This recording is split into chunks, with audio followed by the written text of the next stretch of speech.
ನಿರ್ಮಲಾ ಶಿವಪುತ್ರ ಮುಗಣ್ಣವರ್. ಏನ್ condition ಆಗಿತ್ರಿ? Disc ಅಲ್ಲಿ 2 ನರ ಬಲ್ಜ್ ಆಗಿತ್ತು. L4 L5 L5 S1. ಎಲ್ಲಿ ತೋರ್ಸ್ಕೊಂಡ್ ಬಂದಿದ್ರಿ? ಬೆಳಗಾವ್ ತೋರ್ಸ್ಕೊಂಡ್ ಬಂದಿದ್ವಿ. ಅಕ್ಯುಪಂಚರ್ ಇತ್ತು, ಫಿಸಿಯೋಥೆರಪಿ ಇತ್ತು. ಅದ್ರಲ್ಲಿ ಯೋಗ ಸ್ವಲ್ಪ ಹೇಳಿದ್ರು, ಎಕ್ಸರ್ಸೈಸ್ ಹೇಳಿದ್ರು. ಆಮೇಲೆ ಡಯಟ್ ಏನೇನ್ ಮಾಡ್ಬೇಕು, ಸ್ವಲ್ಪ ಹೆವಿ ವೇಟ್ ಇತ್ತು ಅಂತಿಂದ ನಾನು ಸ್ವಲ್ಪ ಡಯಟ್ ಏನೇನ್ ಬಿಡ್ಬೇಕು, ಏನ್ ತಿನ್ಬೇಕು ಅದೆಲ್ಲ ಹೇಳಿದ್ರು. ಸ್ವಲ್ಪ ನಾನು ಆ ರೀತಿ ಮೇಂಟೈನ್ ಮಾಡ್ತಾ ಇದ್ದೀನಿ. 3 kg ವೇಟ್ ಲಾಸ್ ಆಗಿದೆ.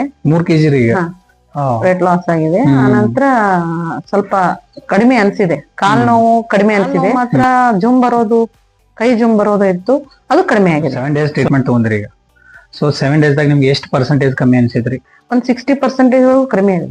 ಓಕೆ, ಆಮೇಲೆ ನಿಮ್ಗೆ ಮುಂದಿನ ಪ್ರೋಟೋಕಾಲ್ ನ ಹೇಳ್ಕೊಟ್ಟಾನೆ ಅಥವಾ ಇದು ಜನವರಿ ಮಂತ್ ಎಂಡ್ ಮತ್ತೊಮ್ಮೆ ಬರ್ಬೇಕಂತ ಮಾಡಿದ್ದೇನೆ. ಮತ್ತೆ